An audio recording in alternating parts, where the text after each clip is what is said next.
give a warm welcome to Alex. Thanks for having me. This is actually the same thing on both of these screens, in case I wasn't clear. I've never seen that. Nice. So I run a company called Lean Systems. We do enterprise software for communications companies like Verizon and France Telecom, people like that.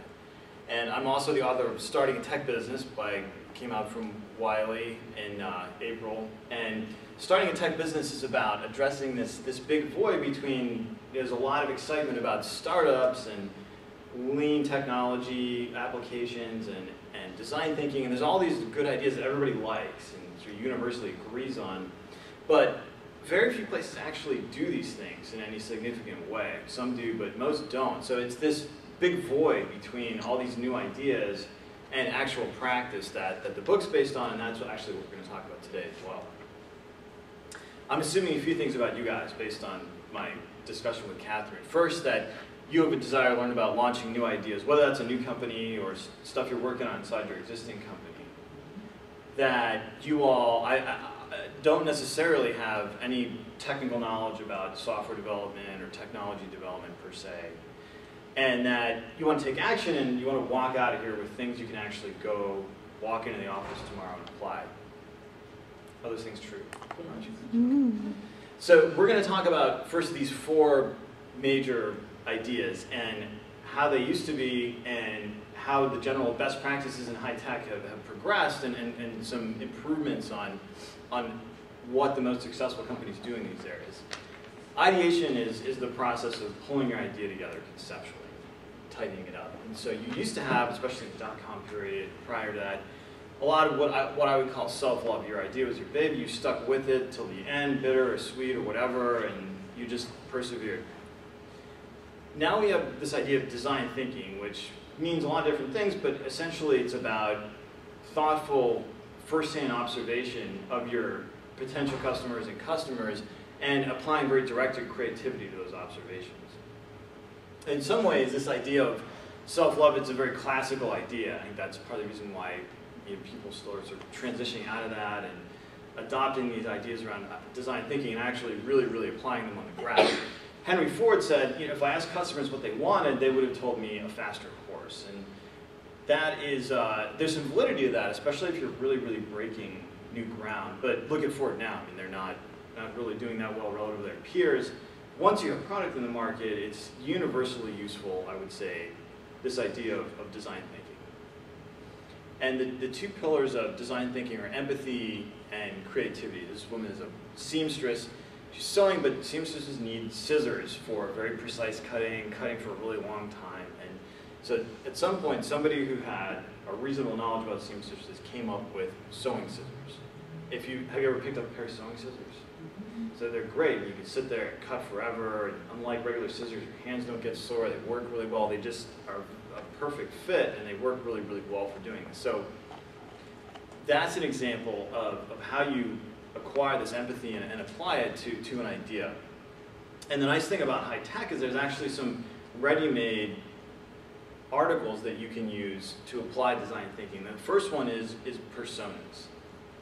A persona is a vivid description of your target user. And for instance, at Lean, when I'm training my staff to do product design, how to do this, we like to use names like Amy the application developer or Stuart the sysadmin. It just helps you, for example, apply that empathy, and you're really trying to learn about this person instead of, this is a bad persona. And I see a lot of this when I go to workshops that we do around the Valley and so forth. And what's bad about this is a set of bullet points that somebody wrote on the internet, women, 28 to 45, kids, and then the stuff at the bottom looks like it came from a questionnaire. There's nothing, on the one hand, it's great to go out and talk to people, but what I see a lot of is, hey, would you like an application that did such and such? And that's not a very good way to get useful information on people. When you're out there talking to your potential users and customers, the things you ask them, they want to be things that are either factual, like how many times last month did you eat potatoes, or something they can answer directly about how they thought or felt about something. There's a great story about Sony where they rolled out a yellow Walkman a long time ago, 10 or 15 years ago, you remember seeing those? Yeah, and so they had a focus group. They brought people in off the street and said, hey, we're thinking about making this yellow Walkman. What do you think about it? Everybody said, oh, it's fantastic. It looks great. It's sporty. It's so much more interesting than the black Walkmans you used to make. I think, I would want a yellow Walkman, absolutely. And somebody had the foresight to put a pile of Walkmans on the two tables as everybody was walking out. They could have one for participating group.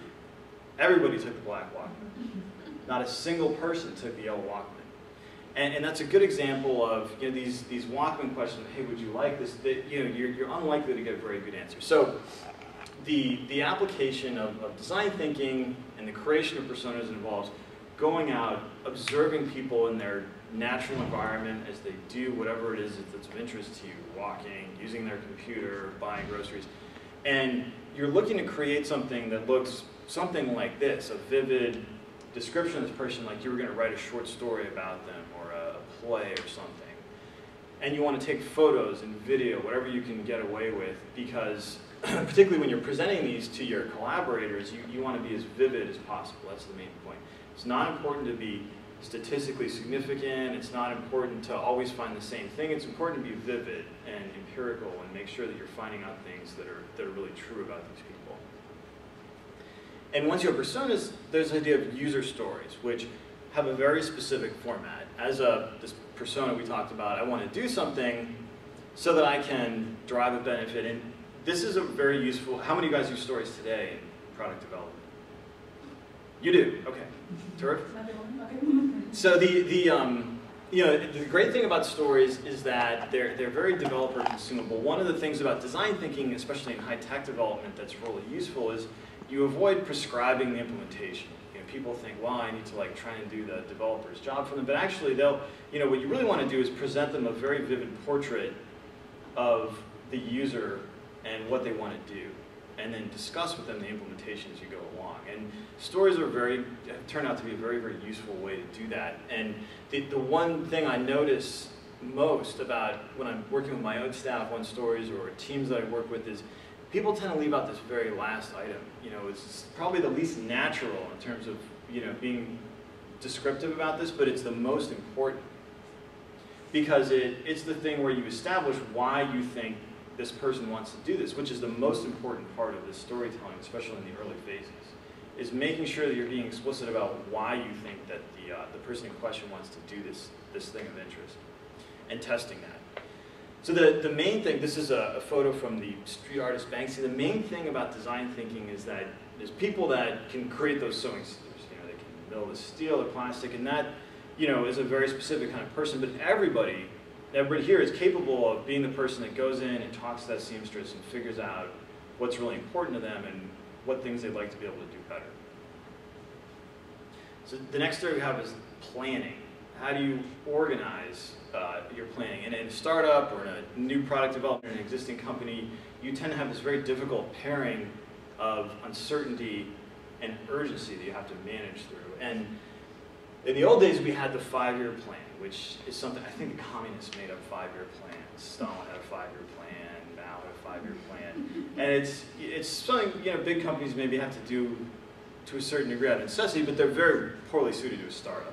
Even a successful startup that makes a 5-year plan is very unlikely to actually conform to that 5-year plan over any significant period of time, just because there is so much uncertainty inherent in a startup where you define a startup as a company that hasn't yet completely identified the fit between their product and their market yet. You just don't have that degree of flexibility. Now this idea of iterative management, which is popularized by Eric Ries in his book, The Lean Startup, and the idea of iterative management is you lay out a set of assumptions and you try to prove them. So the nice thing about this framework is that having a 5-year plan that everybody knows is ridiculous, a big waste of time, but having no plan at all is equally destructive and unmanageable. So what's nice is that there is this standby all along. It's particularly applicable to high tech, just regular science, the scientific method. You have an idea in a scientific method, you create a hypothesis, which is just a set of assumptions that are provable or disprovable. You create an experimental design to prove or disprove those things. And this is the most pivotal part, really, between whether you're making progress on something that you're going to be able to get through and prove out or not. You do your experiments, you look at your results, And then you figure out, did we disprove this? Do we need to revise and try this again? Or you say, yeah, we proved this. Let's scale this up and move forward with it. And a simple tool, I'll show you guys a template at the end of the talk that is one way of organizing all this stuff. A simple table like this is a great place to organize the assumptions. You don't need any fancy, templates or anything like that. You want to prioritize your assumptions because you want to take the things that are the most important and the easiest to prove and do those things first. Then you want to decide whether the assumption needs proving. Is that you don't have to prove that parents use Facebook. They do in large numbers. And you want to design your experiment. So an example of an assumption that you would want to go and prove is parents want to better organize the distribution of their kids' allowances. Well, do they really? That's something you would have to go out and prove. And popular ways of doing this in a lightweight, quick, but measurable and definitive fashion are posting the proposition in ads online and seeing people click through to a landing page and look at them. Where do you get those terms? You get them when you're out talking to people and developing your personas. It's very important, again, to be really vivid. You want to write down quotes. You want to listen to the language that people use to describe whatever it is that's of interest to you. And so parents have smartphones. Sorry, doesn't need to be proven. For instance, they use Facebook. So there's certain things. Just because it's important doesn't mean you have to prove it. If there's publicly available data or it's generally accepted to be true, then it doesn't need to be proven. So the other tool, which was developed by a European named Alex Osterwald, who's also the same group in Wiley, is this thing called the business model canvas. How many people have seen that? It's very popular. So the nice thing about the business model canvas is that it's a good compromise between the business plan and having nothing at all. So it gives you a few key things to get through in describing the business. We'll go through an example in the next segment. And then there's the financial model. So for a startup, the biggest thing I see happen that's problematic is the middle ground. If I asked you what temperature it's going to be in Menlo Park tomorrow, you could probably take a pretty good guess based on looking at the prediction, whatever. But if I asked you, well, can you predict it out to 3 significant digits, there's really nothing you can do. No amount of calculation or research or listening to crickets is going to tell you what the weather's going to be to that degree of accuracy. So the main thing with startups in financial models is you want to be very detail-oriented in the short term because you don't want to run out of money and you don't want to have to worry about running out of money every day. So you want to be very detail-oriented with your expense management. And then you want to have a model that allows you to extrapolate very easily what the business looks like at scale when you start to learn about your unit economies. How much money do we make on an individual customer? What are our big cost drivers? And then the middle ground of trying to detail out things that you really don't know yet is something you want to avoid. There's a template on alexandercombe.com that you can use. There's other ones, other places. I honestly just haven't found one that was really terrific. That's why I put one together.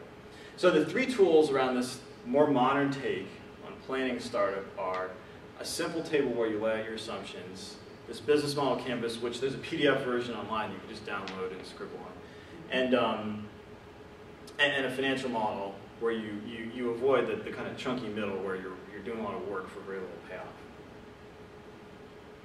So let's look at how this scientific method thing actually fits with a startup. When you have the idea, you want to ask yourself, do I have real evidence from my buyer that this is compelling? And that you get by this previous step that we talked about where you're out developing your personas and using your stories. Then you want to ask yourself, what are your key assumptions that have to be true for this business to actually work? And you want to lay those out and rank them in order of how hard they are to prove and how important they are. And then you want to execute against that. And then again, this is real helpful because if you're working in a small team, this is a very visible way to manage the company. You're going to have this urgency and things come in and happen all the time.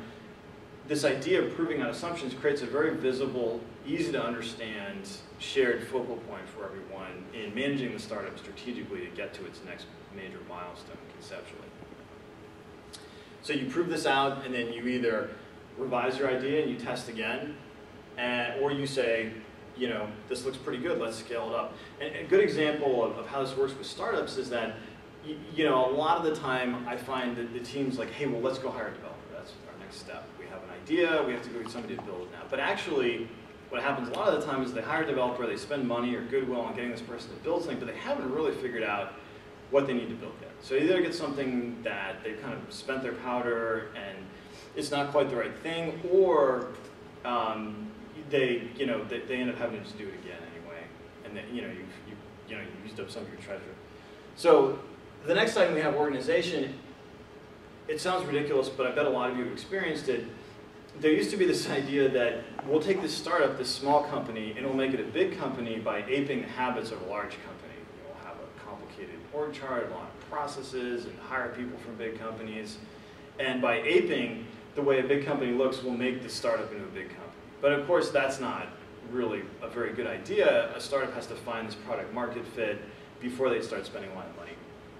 So this idea of customer development now that was popularized by an academic named Steve Blank in his book, 4 Steps to the Epiphany. And the basic proposition is just that a startup is fundamentally, not incrementally, but fundamentally different than a large company. Equally so, a large company structure that's process-driven and has an org chart it's not bad. In fact, many startups falter because they fail to make that transition from very flexible, creative place to process-driven, objective-driven place. And the alternative, the appropriate thing for startup is a customer development team. It's a small team that's very fluid and it's 100% focused. Everybody's doing hands-on work to ascertain this product market fit. We actually do both of these things at Lean. We have our mature products where we're a relatively traditional process-driven organization, development builds stuff, sales sells it, operations installs and supports it. And then we have new items where we don't really know the fit yet, and in those places we have a relatively fluid structure for the teams. The consultants and the engineers, the customer people work together without a lot of formality. So let's look at how all this plays out from a founding event to the first board meeting for kind of the old way and then the new way. Our founders get a great new idea. They create a 5-year plan that shows a 10x return so that they can raise money from a venture capitalist. And then let's say that the Hail Mary completes, they're in hot space, the VCs wants to put in some money.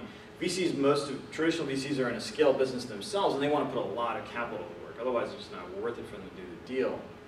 So what this generally often means is VCs want to bring in these expensive executives and their lawyer friends and accountants and generally get this startup spending a lot of money, which is not usually a very good idea because this big company experience isn't always translating well to what a small company needs to do.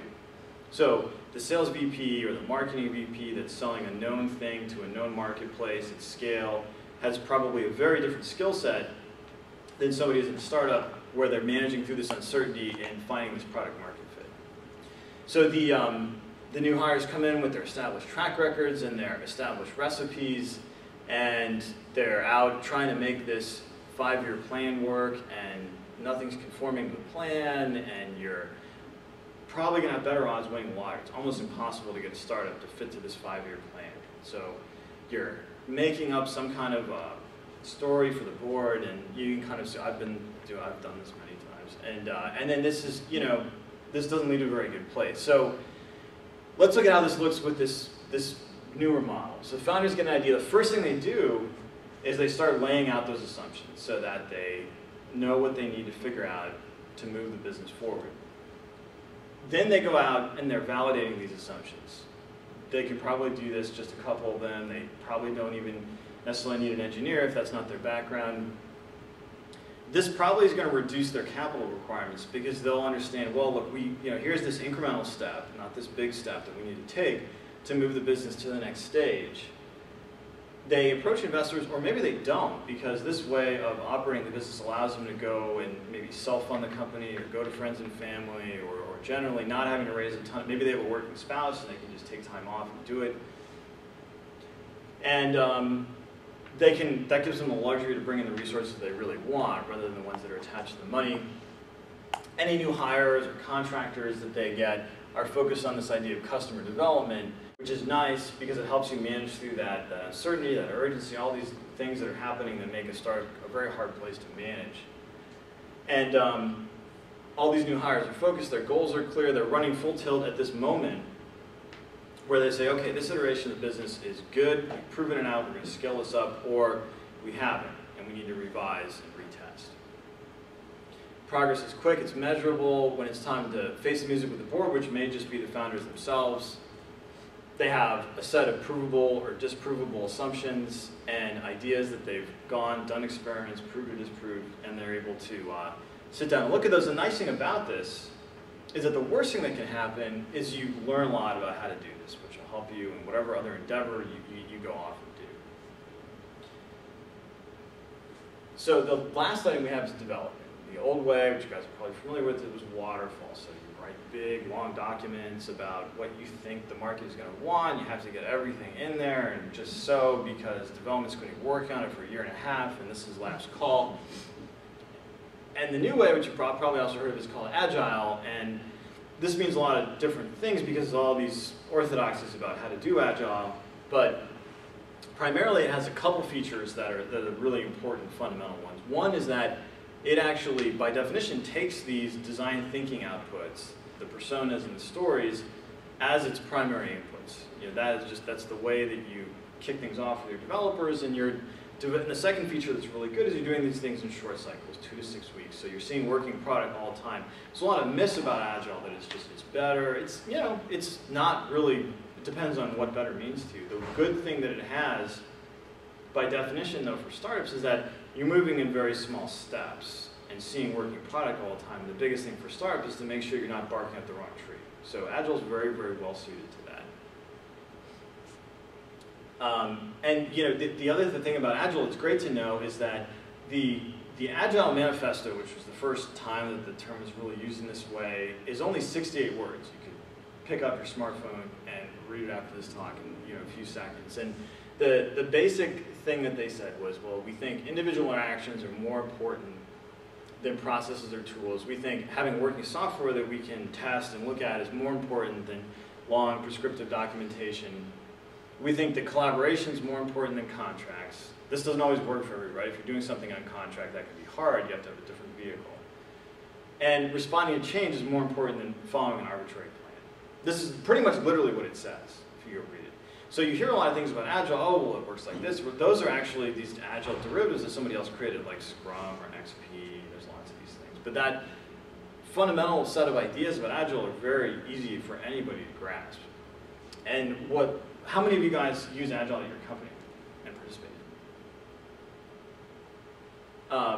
So the basic life as the person that's out talking to the customers is in your present iteration, these 2 to 6 week cycles are called iterations.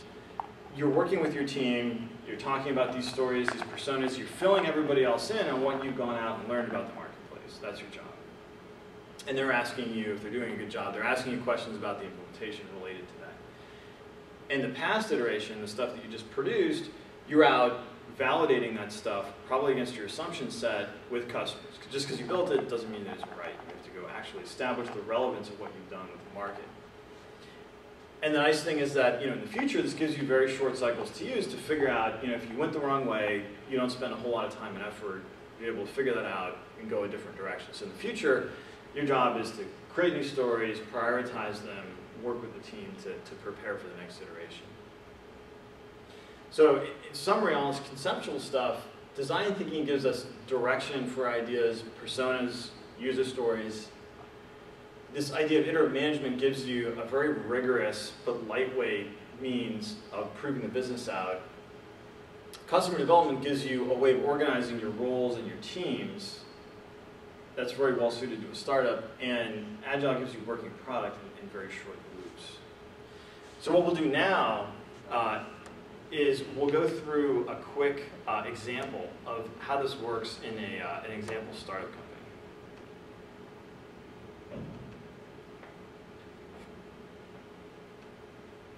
So this is a synthetic example. I have a couple that I use. This one's the most versatile because I get to stitch it together the way that I would want. Unfortunately, Lena, we didn't do all these things quite this well, especially in the beginning. So lots of these things I've learned by counterexample. So our story is about Jen and Jay. They have an idea for an app about families. They have a couple sub-ideas, but mostly they recognize that they need to go out and learn more about the reality of the situation. They're both parents, that's how they got the idea, but they know that they shouldn't just build it for themselves, they need to go get a reasonable perspective on the market. So in the ideation phase, first thing is Jen's meeting to go visit her cousins. She takes a break from her job, she's a working spouse, that just allows her to do this without going out and getting financing. And she goes up to Sacramento and down to San Diego, and she spends some time with her cousins and their friends, and they're all in, you know, they have young kids, they're in full family mode, and she takes pictures, she takes videos, she writes down quotes. She has a set of questions she's going to ask these folks, but not to get statistically significant data. Whatever they talk about, whatever they do, she kind of rolls with it. She takes notes discreetly on an iPad or her phone, and she starts making notes and building stories. And these are examples of things, stories that she writes about her audience. So as a parent, that's our persona. I want to post a roster of chores so that I can link it to handing out the kids' allowances. This is an example of a story about this audience. So Jen and Jay circle up on these things after she finishes, and they realize a few things. One, there's very little express interest in organizational tools for a family. So that doesn't mean that this is, you know, they're barking up the wrong tree. It just means that probably it shouldn't be marketed as an organizational app, because organization is a big problem. This is a thing that happens, but families don't perceive the need of, oh, I'd like a piece of software that helps me fix this. The power users they talk to, the people actually do use technology, or people look to in certain areas of endeavor, they're relatively happy. They're not like, hey, I wish I had a much better tool. So all this is, you know, kind of disappointing in a way, they find. But the good news is these communities self-reference a lot. Nobody goes to college, they become a parent, so these people are all writing each other emails, posting on Facebook, blogs, talking, getting together. And so that's good, because there are these people that are influential in various areas, and the people like to post and talk about stuff. So that's great, because that tells them that if they have something, they can take it to a few of these people, and they can get very quick feedback on whether it's going to hit or not, which is a really good thing. They also find out that the families, they want to be offline more, not online more, in fact. And this idea of like creating slow time, quality time, where they're together with the family is actually one of the biggest things on their mind. So they decide, well, we're going to create an app that helps families organize to do this quality time thing. They create this thing called Pheasants Made Up. It has a web service that people log into, people have accounts, there's a Facebook app, a mobile app, and it can send people emails periodically with content. So they start drafting stories. So the great thing about stories is they're very facile with regard to complexity. So you create epic stories which describe a general endeavor, and then you nest individual stories within those. And that's how you can take a very big thing and kind of decompose it and organize it with stories. And then this idea of test cases, which are a way to supplement the stories with additional detail. And again, the good thing about those, lots of different ways to do this, but those test cases are very developer consumable. It makes it very clear what the outcome needs to be for this item. An example is of this story that they create for their app here is, as a parent, I want to create a list of chores so that I can divvy them out to my kids. This is a constituent story of this epic story. As a parent, I want to post a roster of chores so that I can link it to handing out the kids' allowances. A test case is, make sure there are a predefined set of chores to choose from. Make sure that there's autocomplete. Make sure they can assign a monetary value to the chore, because this is about handing out allowances. You can kind of get the idea about how these test cases and these stories relate to each other. So on planning, they go through and they're running through their list of assumptions, and some of these things need to be proven and some of them don't. So families have a substantial desire to organize the idea of slow time. Very important, definitely needs to be proven. This is really their #1 focal point.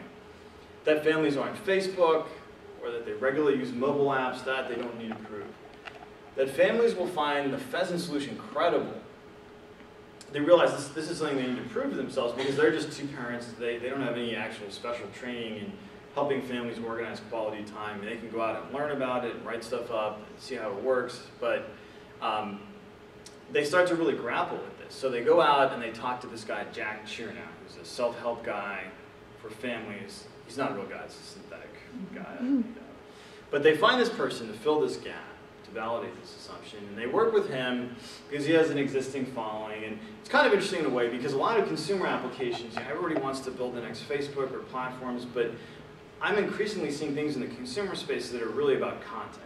People will always pay for content if it's good. So the team, Jen and Jay, they solved this problem by going to this outside resource. Another assumption that they've got ranked is that they'll find purchase, they'll find traction with these identifiable influencer users. They know who a few of these people are, and they feel pretty good that once they get this prototype into the market, they can just observe whether these people are taking to it or not. And then, will these people go and tell other people? Same thing. Very easy to observe. And that's a great thing. That'll tell them whether they're on the right track very, very quickly. So this is a good loop here that they have put together for themselves. They have key assumptions, and they have pretty good, pretty actionable experiments to go prove them.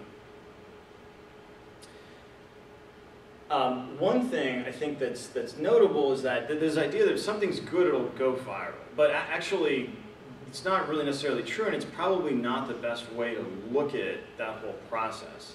The traditional way of looking at these things is this technology adoption, lifecycle. How many people are familiar with that? Jeff? Yeah. So the idea is that between these people that like to experiment or are innovative and the mainstream market, there's this big gap. And you know, that's still true, but that was more true when it was about buying a Mac versus a PC or these sort of big, expensive, long horizon decisions. Now, what's the switching cost of an app? I mean, it's not zero, even if it's free, because your time, you don't want to set it up if you're not going to like it, but it's much, much lower. And I think a more flexible way of looking at the whole thing is billiards. How many of you play pool or have played pool? Oh, a few. Well, I'm not a very good pool player, but the first thing I learned beyond how to hit the ball is you always want to leave the cue ball, the white ball, in a position for your next shot. You have to like think beyond just the shot that you're taking. So if you have an application that you're building for, you know, kids and their parents to, well, you know, these people spend a lot of time in minivans together, but the kids don't want to use the same thing as the parents. You know, so you have to either rebrand or you have to think through how this sequencing is going to work. Facebook is a great example. People like, there's a mythology that it went viral. You know, an overnight success, but actually they went to the elite universities and they were successful there, and they actually had a very closely choreographed way that they expanded their user base, in contrast to something like MySpace, where they just kind of put it out to everybody, saw who used it. Obviously, those two people had very different outcomes. Not exclusively for that reason, but I think that's a big part of it. So the business model canvas that we talked about applied to Pheasant would look like this. Their customer segments are families with kids. Their value propositions are, number one is the quality of life improvement. It's not, you know, they thought it was convenience and usability, but it's actually not. It's this other thing. And their channels are the Jack Tree site. They've got a content provider as a pre-existing audience, which is going to help them a lot. Facebook, iTunes, the Android store are all places where they can sell this. The revenue streams they have are advertising, sponsorship, and premium subscriptions. Key resources they have are editorial from Skyjack, user experience, mobile device development, web app development, fairly typical. Their key activities are problem solving around this issue of quality time. And it's important that they recognize that they have this one singular thing that they need to be really, really good at. All these other things under key resources are sort of necessary but not sufficient things to make them really successful. And they might do problem solving around their family activities. You know, get a celebrity chef to make shopping lists or, you know, something like that. And their key partners are Jack Tree now. Maybe they get somebody else to do some of these other topical areas. Cost structure, they have fixed costs, and then they pay royalties. The fixed cost thing is pretty typical for a tech startup. You build this thing and then you're trying to distribute it. On finances, they work out 9 months of operation, and you know, they get personal family loans. I'm not saying this is how much it costs to do a startup. It's just sort of a somewhat arbitrary number within a certain range that I think that these types of ventures are costing now. You can see that their contractor expenses are ramping. That's because they don't bring in developers until they're really settled on their learnings about this marketplace. And they actually expect to have some revenue, but they zeroed it out. Because you don't want to constantly be wondering, oh my gosh, I forgot that there was 20 grand that I thought I was going to get in this month, but really we're nowhere close to that. It's good to just have a formula model at least where you're looking at a zero revenue assumption for a really long time. That way you don't have to worry about money every day when you get up. So they go through, their idea was, there's this slow time thing that's important. Their key assumption is that they can make a credible application and people are going to spread the word. Those are essentially their two key pivotal assumptions. They post propositions online, they do a beta and target release to start getting reactions. They look at the response levels, they look at the viral coefficient, how much the stuff spread.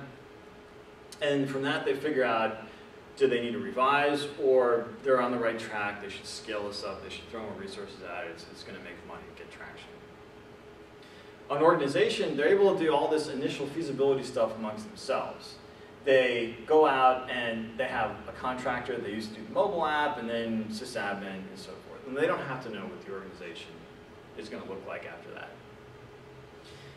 One thing that I see is really problematic and starts this idea that, well, we're doing customer development, we're not a big organization, so we don't have an org chart. But actually it's important to delineate roles and put people on them. And there's nothing not customer development or not startup-y about that. And you can see here, Jen's the CEO. I didn't do that just for the women group, by the way. I always make the slide that way. But you can see there's some kind of non-traditional things here about, like, Jen reports to Jay in certain capacities and vice versa. That's perfectly okay, and still it makes this useful because everybody knows who's the primary person in a given area for all these different things they need to do, and as they hire people, they can slot them into this structure. Jen and Jay, our hypothetical protagonists, are in a good position.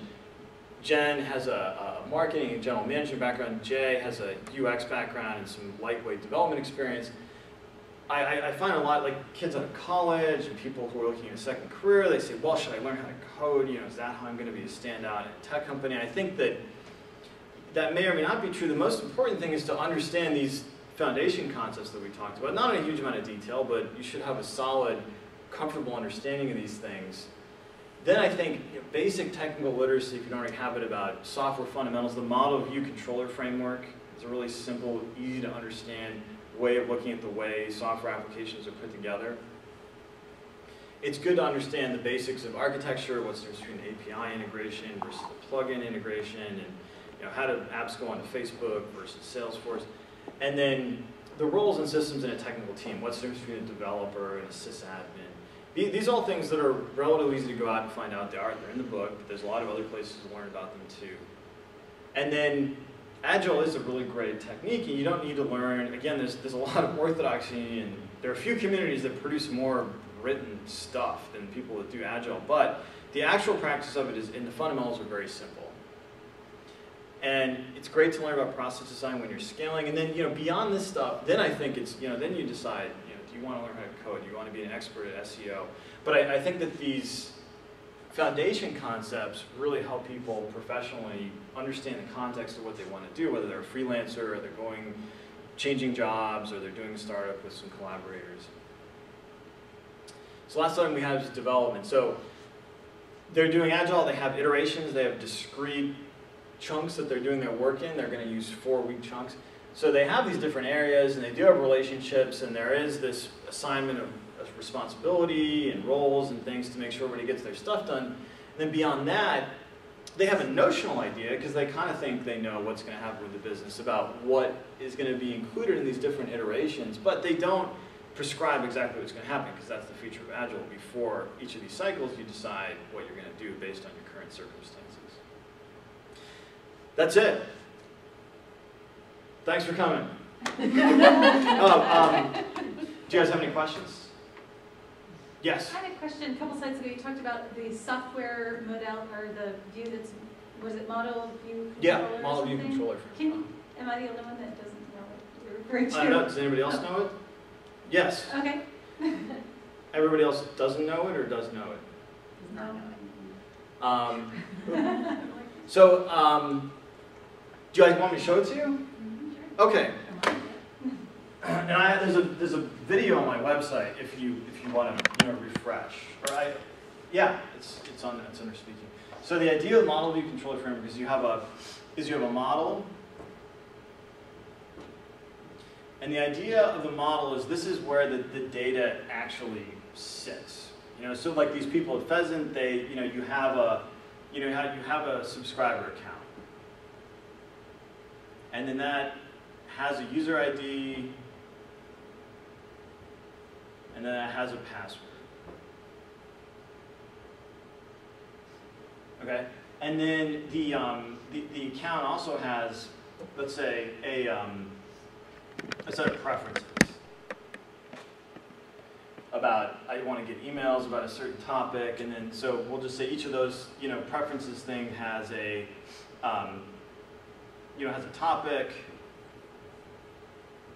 and then it has a I'm in or I'm out. So the most important concepts in the model are pretty simple. There's this idea of in data modeling of has a, which means like an account has a user ID, an account has a password, and then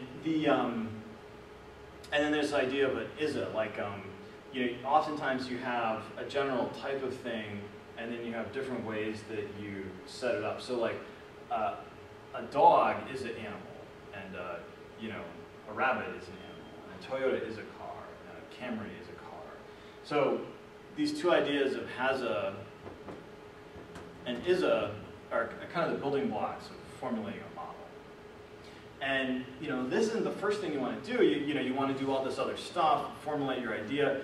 But actually, and the most important thing if you endeavor in this stuff is, make some notes. Don't be afraid to do this. But when you talk to a developer, just be like, hey, I made these notes. This stuff might be wrong or it might be right. It's okay to tinker with this stuff. You just have to make sure if you're not the one actually doing the development, that it's everybody's clear that it's it's an idea and it's open discussion. So it's important to be not too timid about doing it, but also not too presumptuous about whether it's right or not. You're going to have to change it. Those are, I practice that myself. The view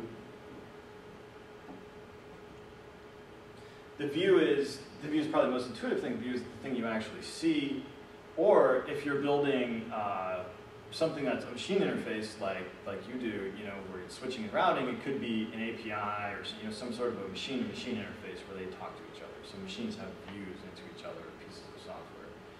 An API is technically a type of view. But primarily, this is the thing that you're actually seeing. Be one of the easiest, most intuitive to understand. And then a controller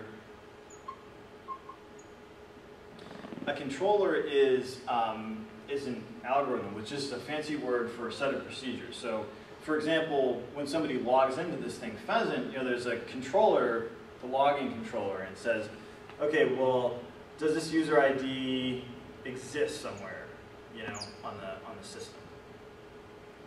Kind of find it. If not, post back, sorry, I don't know this user. Is the password correct? If yes, go to the next step. If no, tell me your password is incorrect. And so on, and then, if it is correct, go pull up their stuff and show that to them on the screen and so on and so forth. And so if you think about controllers, this is probably model and controller are the ones that are probably the least intuitive if you don't have a software development background.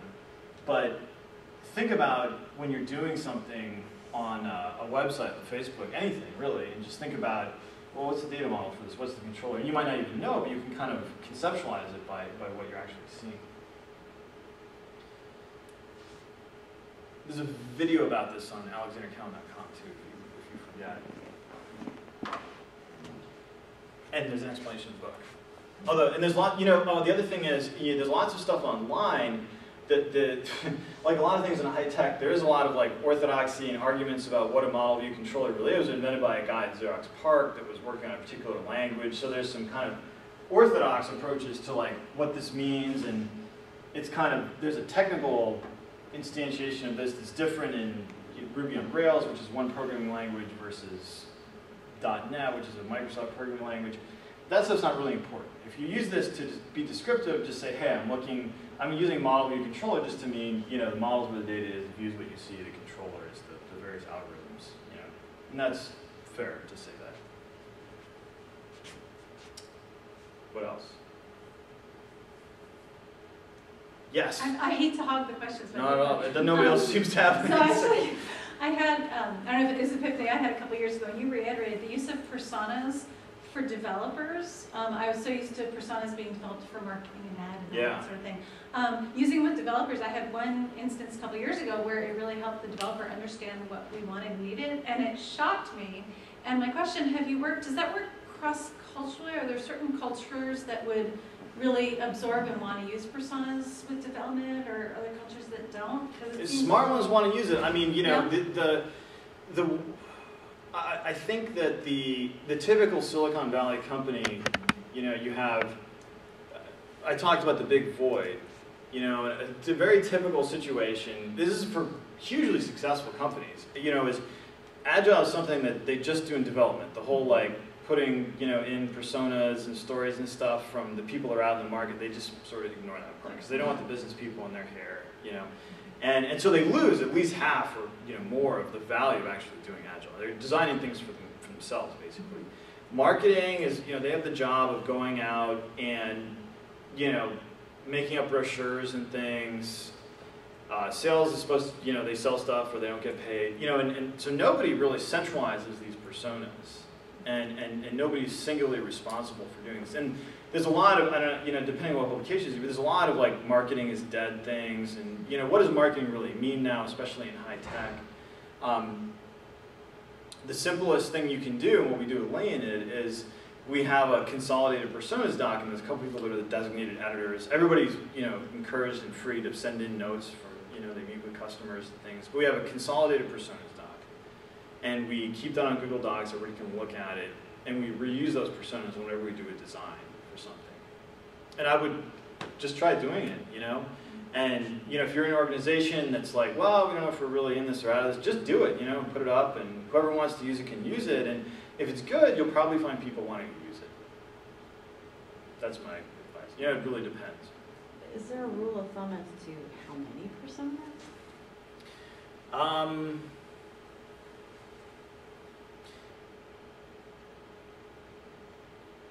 No.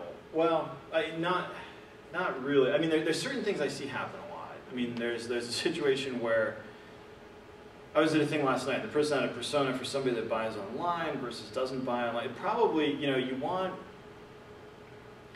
you know, start with one persona. My advice to this person was, you know, sometimes it's good to lay out all the personas. Sometimes it's good to just start with one and see where it takes you and see how inclusive it wants to be. And then the second thing is make sure you do that thing where you're like, give the persona a name. Make sure you're being vivid. Because it's everybody, I don't know why, it's schooling or whatever, but everybody has a tendency to become arbitrary. You know, as they're writing these things and just be like, obviously this person does this, blah, blah, blah. Make sure you're thinking about like a real person. Or at least a vivid imaginary friend.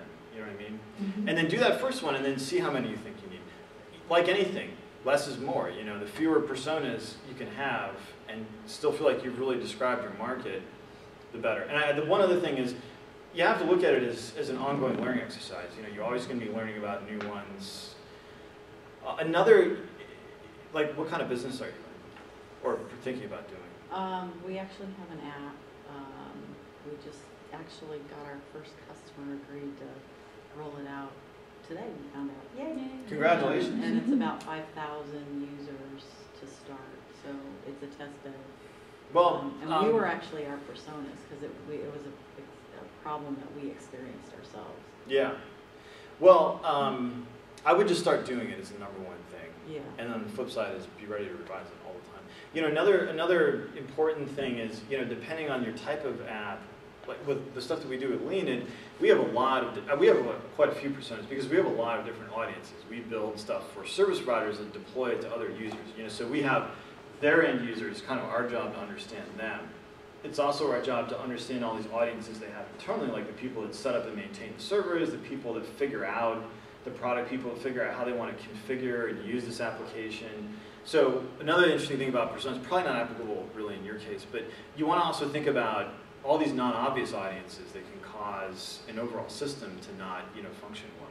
Back-end administrators as well as end users. Yeah, so one thing that has changed since we did a lot of the questioning and tested our hypotheses, and we built the application and we've tested it and it works.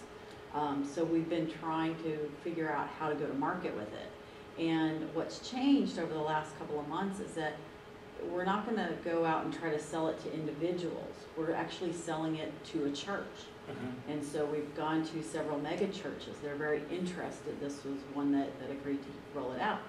So the customers change. So the customer's not really the end user, it's the church. But there's benefits and value to the church as well as the individuals. So I'm really struggling with how to talk about. Well, those should definitely, we have the same situation. Do you? Yeah, because, you know, we sell stuff to somebody that deploys it to an end user. Okay. You know, we don't sell it to the end user directly. Yeah. So we have, should have personas for whoever is the buyer and user of this thing at the church, and there may be multiple audiences. Yeah. And then whoever their various end users are, it's still your job to know about that because that's why they're using your stuff. Right. So at a minimum, you want to have really solid personas for both those audiences. Okay. It's very normal to have more than one economic audience for your stuff. Okay, good. Yeah, 'Cause I was nothing like wrong with that. going Very, nuts trying to figure it out. yeah, just think about every online website. You know, they almost always have every public website, Facebook. You know, they have at least two major chunks of personas, right? They have everybody that uses Facebook, and then everybody that advertises there, because that's who pays the bills. You know, so it's very normal to have those many different sub audiences that are significantly different. That's very standard. That's fine. Okay. So maybe that'll help me sort through the messaging for all the different audiences. Hey, you gotta go to the church, talk to people that care about this, what language they use to talk about this stuff, what's important to them about they're the shepherd, the churchgoers of the congregation, not the herd. Whatever the. Hey, I've learned a lot myself. I can tell you. Whatever it is that they want to achieve. I mean, that's. And you can probably, nice thing is if you do it well, you can learn a lot about the end users from them as well, right? Because they are having contact with them. So. Right. But it's still your job to be in touch with the end users directly, of course. Okay. Thank you. I was going to say, No, go ahead. we're kind of in the same boat where we actually are the end Church user. software? So what's the best, I mean, I don't think as far along as you, because we're just getting to that point where we want to roll it out. But once we do, what's the best way that you've seen to get feedback? Oh, well, I forgot, actually. I'm just curious because... I have a template that I created because I was, sorry.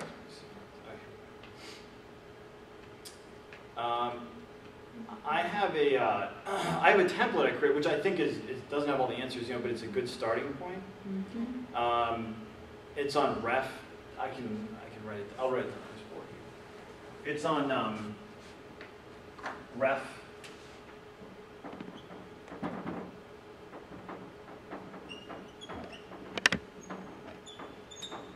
Cowan.com. Can you read that? /pdesign, P design. If you just go to the site, there's a couple of posts about it and stuff. You'll probably find it. And then I'm just going to show you what's on this thing, and then I'll let you finish your question. So if that's okay. So the template has some introductory notes. This actually is for a company called Enable Quiz, which is an example company that's in the book. And it has, I don't know, if you have Google Docs, you can save it into your own domain. If you don't, you can just save it as a Word document and start editing it. And then, so there's some notes on going out and learning about personas. And then there's some example questions, discussion questions that this hypothetical company created. Go out and talk to people. There's then also a set of objectives, which I think are good, if you're formulating discussion questions to go out and learn about personas, these are good things to use to organize and kind of checklist your questions a little bit. So you want to, these initial questions, you just want to understand this person, like they're your buddy or you're going to write a book about them or something. Then you want to understand their operating environment or their life, it's a consumer thing. Their learning environment, because your first problem, by definition, is going to be user acquisition. So how do they find out about stuff like what you have? And then how do they perceive the general area or problem, need, desire that you're addressing? How do they solve that now? Cast a line, and then don't forget that there's housekeeping questions. Hey, can I come back and show you a prototype? And the most important thing about this field research is write it all down, because I always think like, oh, I'll remember that, that was really interesting, and then I totally forget. So, plus, if you have a collaborator, you want to make sure it's really clear to them. And there's a few other examples, there's some example personas in here. There's some example user stories. So it's like it's a template that's already been filled out, so that you have examples you can use as a starting point. Anyway, so there's that, if that's helpful to any of you on your work. What else? What other things were you wondering about getting started? I guess where is the best place in the website? I mean, I've seen everything from feedback on the side to, you know, contact us. I mean, oh, you definitely want I'm just curious, where's the best place to get feedback, or where to place it to actually get on the web, you mean? Right. Well, the best thing to start with is to go out and actually talk to people. Right. For sure. I mean, the things that you can learn through a questionnaire, which is basically all you can do on the web, are, you know, stick to, you know, factual things, or, you know, quantifiable things, or, you know, very specific. How do you feel when you go to the dentist? You know, and you know, it's okay to have them be a little bit qualitative and descriptive, but you don't want to ask them, how would you like a thing that does X? Like that. That's the yellow Walkman type question. You know, that won't help you. Is that it? How's that? I mean, definitely don't start with the web. You know, definitely I would strongly advise you to try to go out and, you know, talk to some actual people, and not just people you know, because they'll be like you know, and go out to Starbucks or whatever your thing is. You know, go out to wherever you're going to find these people, and it's super weird to approach strangers, but like if you go to Starbucks, I do a workshop with another author, and we give the people Starbucks gift cards. They're only like $1, you know, and then they go and they just try to like use them all up. So if you can give people something that makes you feel better about it. Actually, we did that, not here, we did it on the East Coast, but we went into a place called Caribou Coffee, and we just sat there all day and talked to people. And it was amazing how many people were fine. They wanted to see what it was and talk about it. And the next place we went was one of those jumpy houses for little kids to talk to moms. And they actually had a blast because we had 2 girls with us that took the kids to play with them in the place. The moms got a break.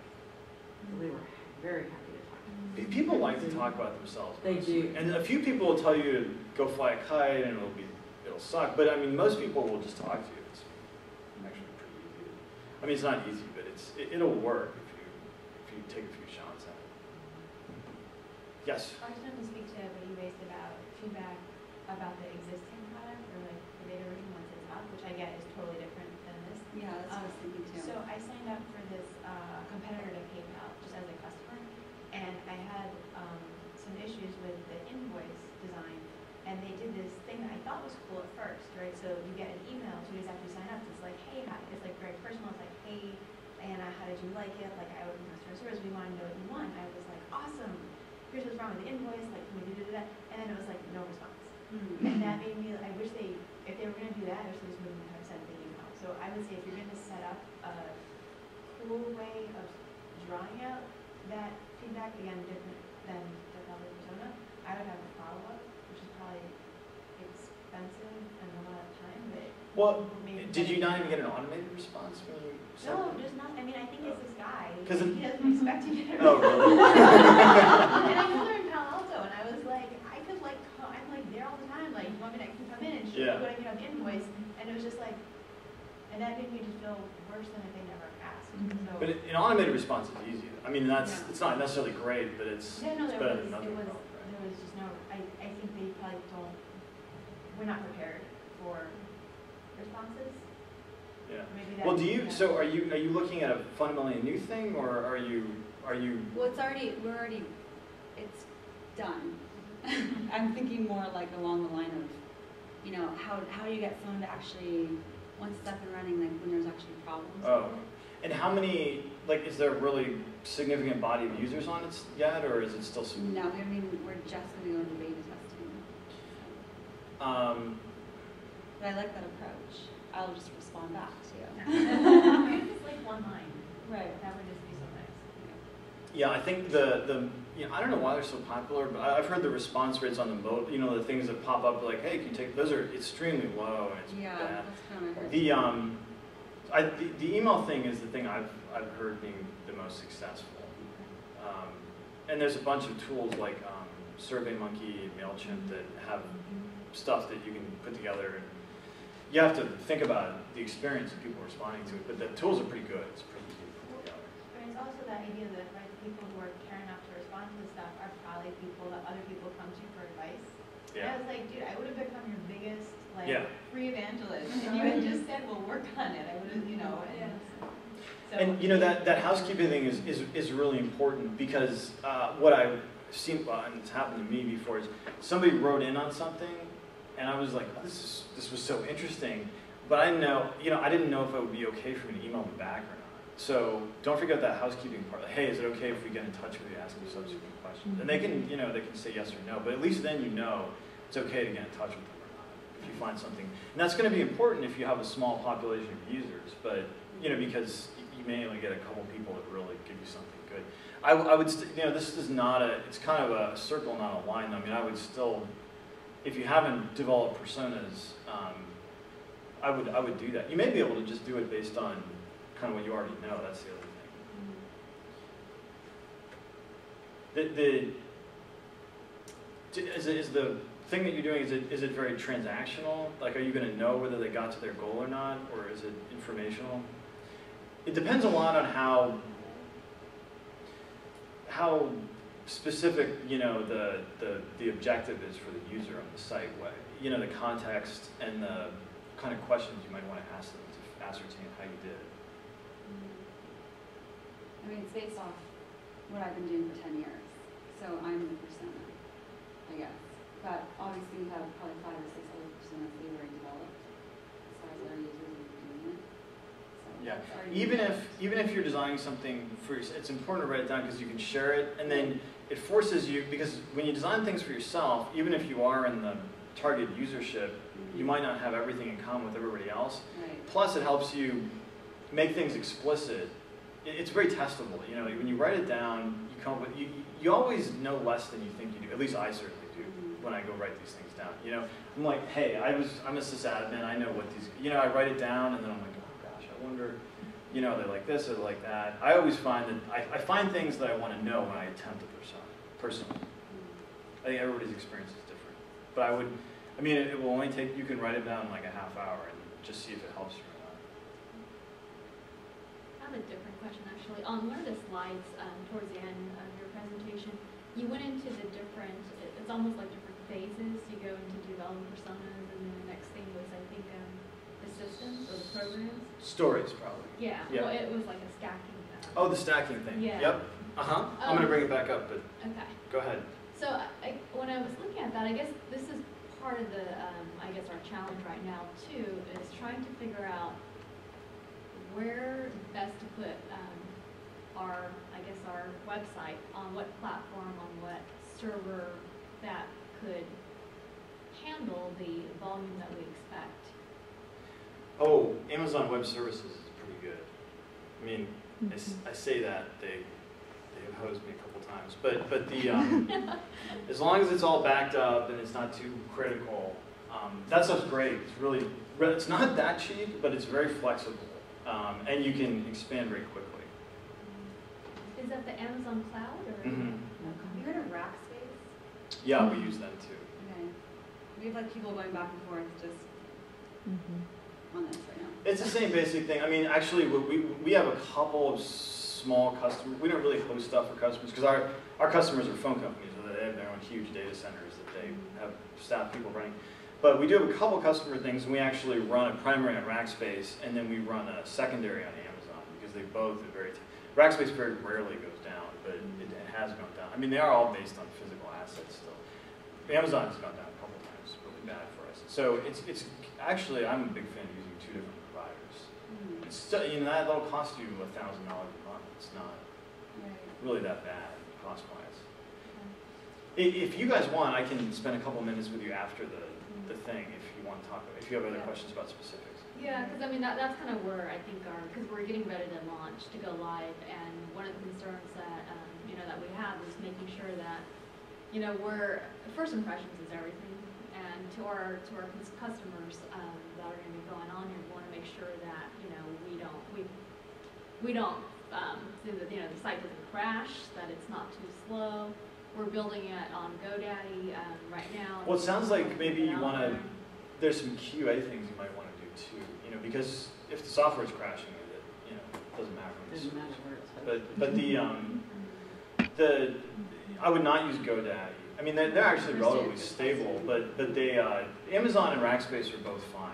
You know, it's just it's the details and the stuff that really matter. But those are both, I think, pretty standard and quite good. We use Amazon. I like it because it scales with you and you're not paying until you scale. And we have had no technical issues with it at all.